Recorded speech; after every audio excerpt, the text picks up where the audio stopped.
Hello everyone and welcome to today's reflection for Wednesday the 6th of July. Home sweet home. Where do you live? What sort of house do you live in? Houses come in all shapes and sizes. Some people live in the city at the top of a tower block. Others live on a farm surrounded by fields. Some people live on boats or caravans or even in castles. Houses can be old Victorian tenements or a modern, spacious new build, or somewhere in between. They can be detached, semi-detached, terraced. You could have a maisonette, a bungalow, or a villa. But what makes your house your home? People say home is where the heart is. The dictionary gives the following definition of a home: the place where one lives permanently, especially as a member of a family or household. Another definition that's given further down: the place in which one's domestic affections are centred.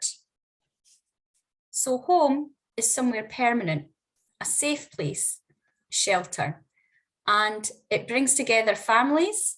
It's a happy place, somewhere that you love being and that you feel comfortable. I love my home. I moved into my current home almost 6 years ago now, and I immediately felt settled there. I don't have much desire to move anytime in the near future. I've stayed here longer than anywhere else since I was a child.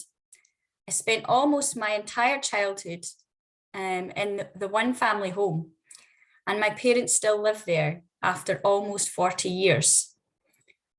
But when I left to go to university at 18, I lived in no end of student accommodation, shared flats with friends.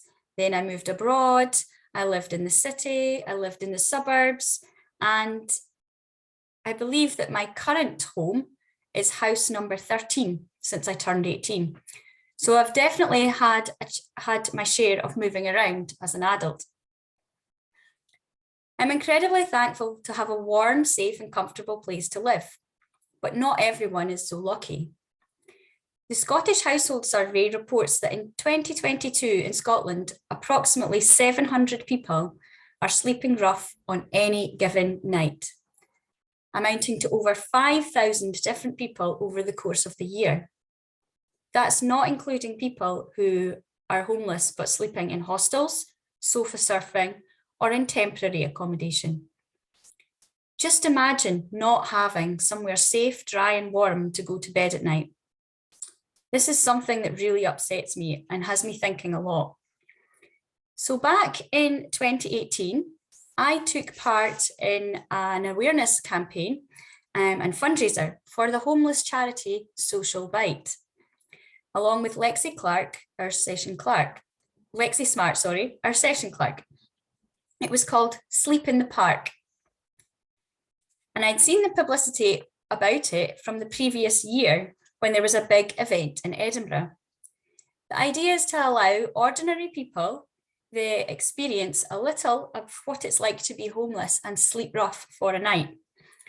Lexi informed us about this cause at the Kirk session meeting and asked if anyone would like to join her in sleeping out for the night in Dundee's Slessor Gardens on Saturday, the 8th of December, right in the middle of winter. I didn't hesitate to volunteer and was really quite shocked, to be honest, that no one else was willing to participate in an event for such a good cause. Everyone was very generous with their money, but no one else was willing to dare to sleep out. Similar events were held across Scotland in Edinburgh, Glasgow, and Aberdeen, as well as in Dundee, and almost 18,000 people took part. So we travelled to Dundee that evening to experience homelessness for one night. There was a festival-like atmosphere. Rows of portaloos were lined up, a couple of food trucks selling warm food, a mess tent where there were first aiders on hand, and urns of hot tea available all through the night to help keep us warm.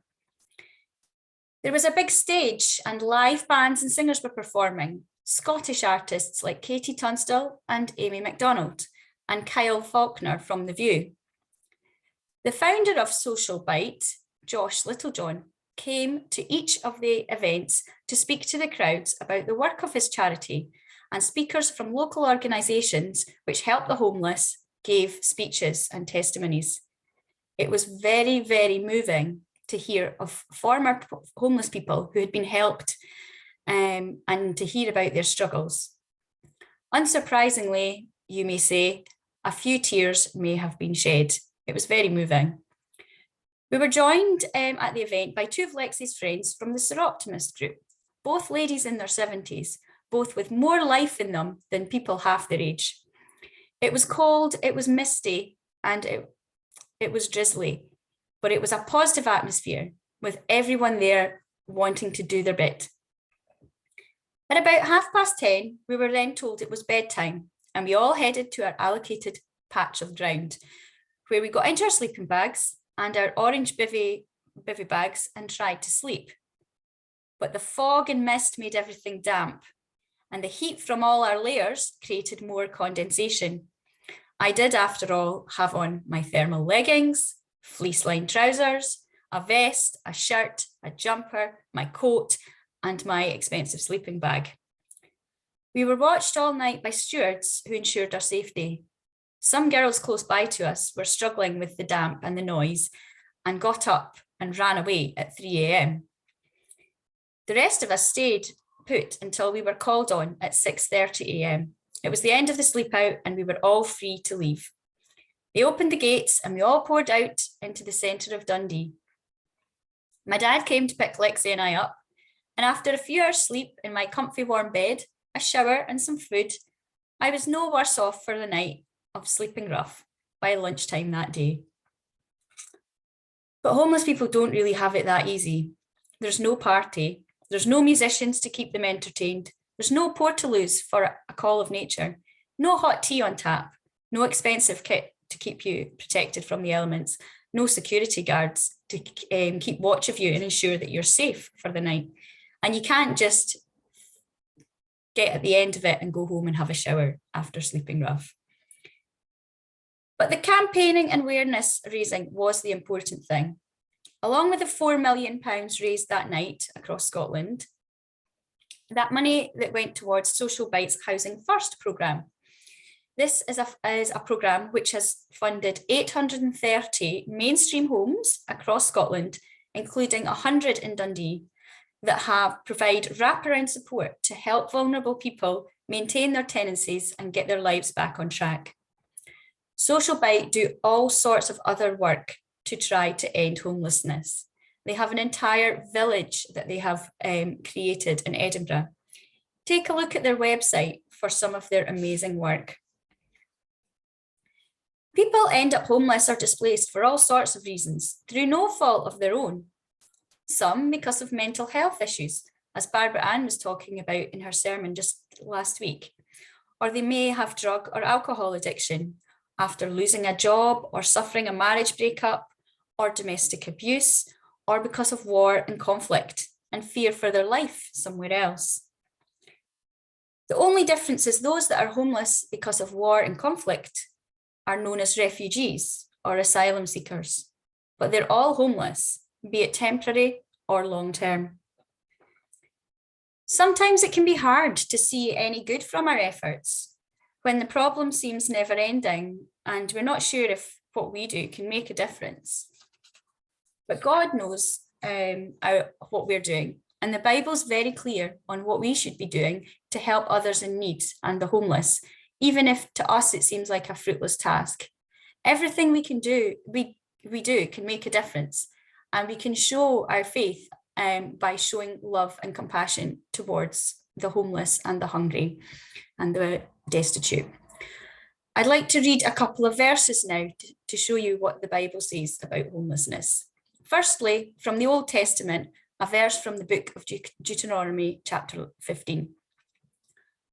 For there will never cease to be poor in the land. Therefore I command you, you shall open wide your hand to your brother, to the needy and to the poor in your land. And secondly, from the New Testament this time, and the book of Matthew, chapter 25, verses 34 to 40. Then the king will say to those on his right, come you who are blessed by my Father, inherit the kingdom prepared for you from the foundation of the world. For I was hungry and you gave me food. I was thirsty and you gave me drink. I was a stranger and you welcomed me. I was naked and you clothed me. I was sick and you visited me. I was in prison and you came to me. Then the righteous will answer him, saying, Lord, when did we see you hungry and feed you, or thirsty and give you a drink? And when did we see you a stranger and welcome you, or naked and clothe you? And the king will answer them, truly I say to you, as you did it to one of the least of these my brothers, you did it to me. So even though sometimes it does seem like our efforts are not having a big effect and we're never going to solve the world's problems of poverty, homelessness and conflict, we can all do our bit to help the homeless, the poor, the refugees and the asylum seekers in whichever way we can, whether it be advocacy, financial support or practical help. And as people of faith, we do so in the name of the Lord. So we try to help our best, to help those who are less fortunate than us and may not have a safe place to call home, because that's what God is asking us to do. Have a lovely week, everyone.